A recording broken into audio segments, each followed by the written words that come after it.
Hello, I'm John J. DeGioia, the president of Georgetown University, and I'm joined by the Archbishop of Canterbury, the Most Reverend Dr. Rowan Williams, to discuss the Building Bridges seminar.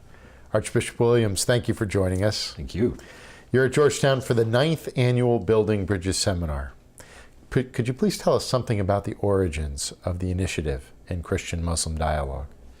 The origin of the seminar was really around the time of the aftermath of 9/11, when a number of people in the UK, including my predecessor, Archbishop Carey, felt it was time to take a decisive new initiative about opening up conversation between the Christian and the Muslim worlds. That was the origin. Originally a small, fairly select group of people for a brief conference. It's grown over the years into a much more serious, engaged, protracted thing.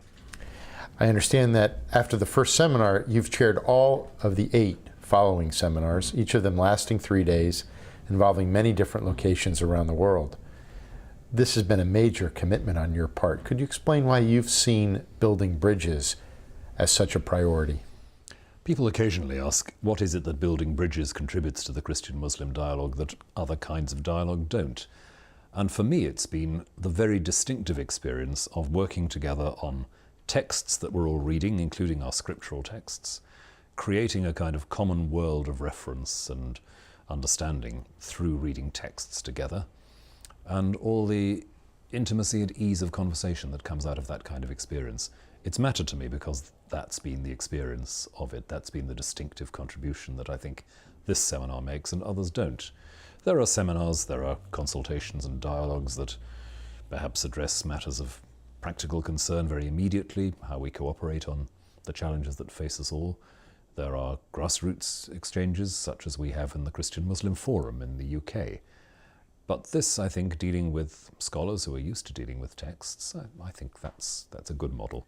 Can you describe what happens in a typical Building Bridges seminar?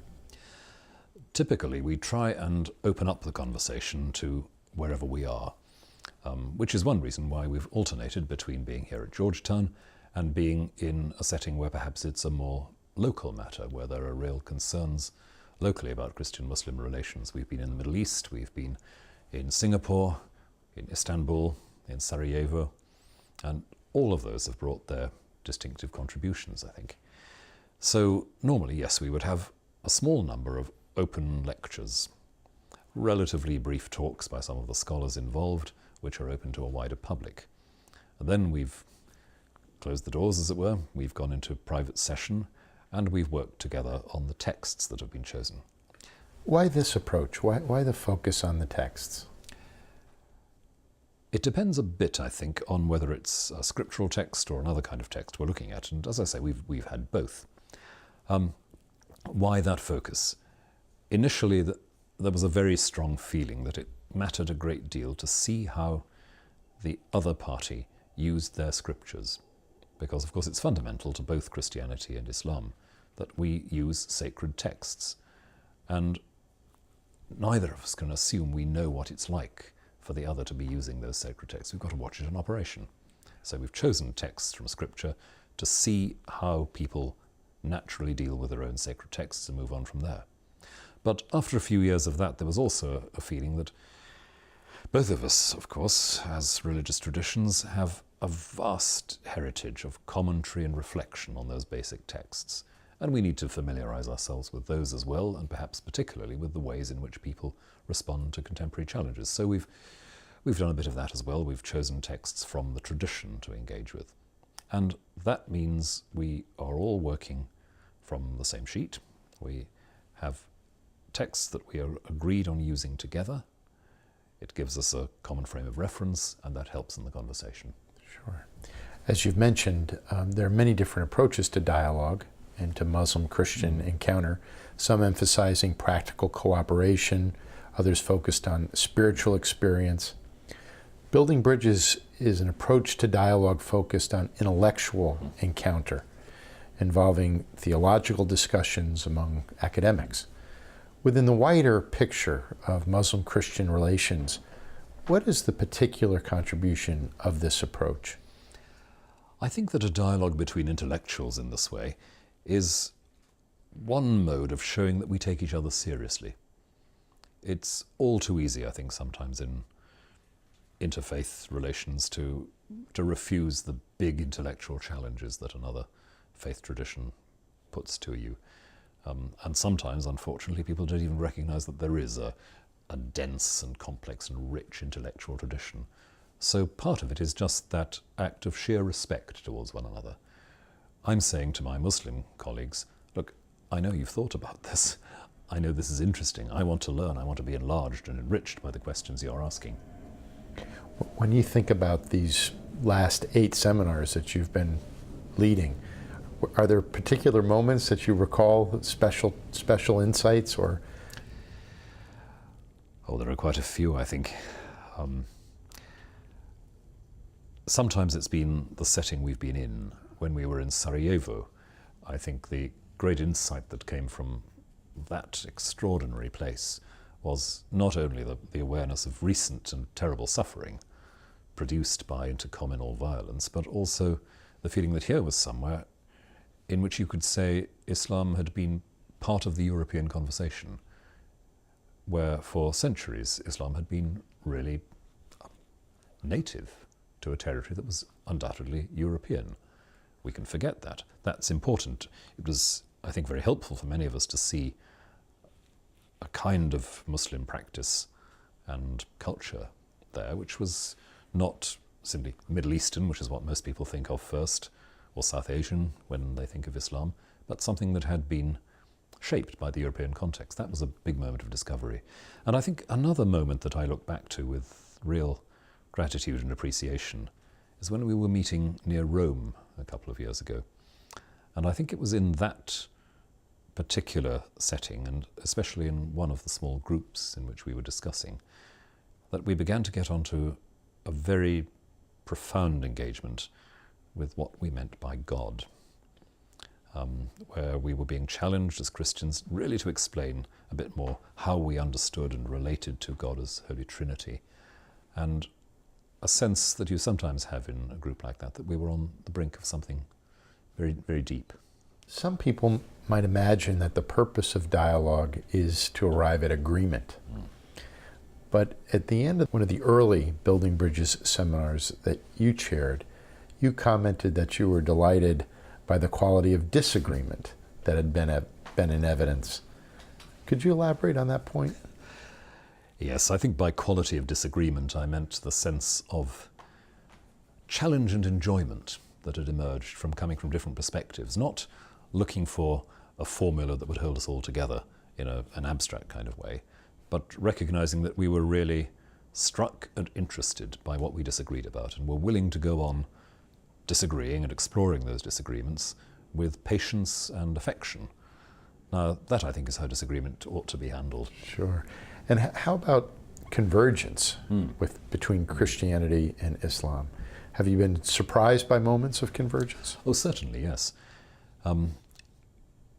It's been interesting to see, actually in this particular dialogue we're in the middle of at the moment, it's been interesting to see how all these issues about how we relate to modernity, how we define rationality, these really are questions that come up with equal force in both our traditions. But looking back, it was also, I think, very illuminating to spend time together on notions of law and right, and to discover, again, some things we wanted to say together to a world in which the concept of human rights is sometimes mechanical and over-regulated, and how we wanted to talk about human dignity as the fundamental out of which all that understanding came. That kind of thing where, yes, we find not simply that we're kind of pooling our resources to fight back against the modern world, but that we do have questions that we can put together to a culture that's become rather illiterate about religion very often. Now, you mentioned the present seminar. The theme of the present seminar is Christian and Muslim perspectives on the relationship between tradition and modernity. Are there some insights that are emerging for you in these early days of this? I think we've had some absolutely fascinating discussions already. I think we've together identified what a very complex idea tradition is, how tradition is, in one sense, for both of us, the way in which the the great founding event, the great revealing event comes through. And yet, somehow we have to be aware of the diversity of the cultural contexts in which tradition is passed on. Somebody said in one of the discussions that to take tradition seriously, to live in tradition, is to be committed to passing it on. But that also means to being committed to passing it on with a difference, because it's you, it's them, history moves on. And I think any simple idea that you can solve these problems just by saying, well, it's all back to the origins and that's all that matters, or you never ask any critical questions of tradition as you receive it, neither of those will do. Can you describe some of the lessons that you've learned through your participation in the Building Bridges seminars? Above all, a phrase that I've found myself using again and again is, dialogue is at its best and fullest when you're looking at someone else's face turned towards God. And that, for me, has been at the heart of it. We've watched and listened to people of another religious tradition taking God seriously, being moulded by their encounter with God. And ever since that phrase first came up, I can't remember exactly where in our discussion, that stuck with me as a real lesson. The other lesson, of course, is that, as you might say, it's not just us. It's not Christians who are the only ones to have problems about internal division and defining their terms and coming to terms with change and challenge.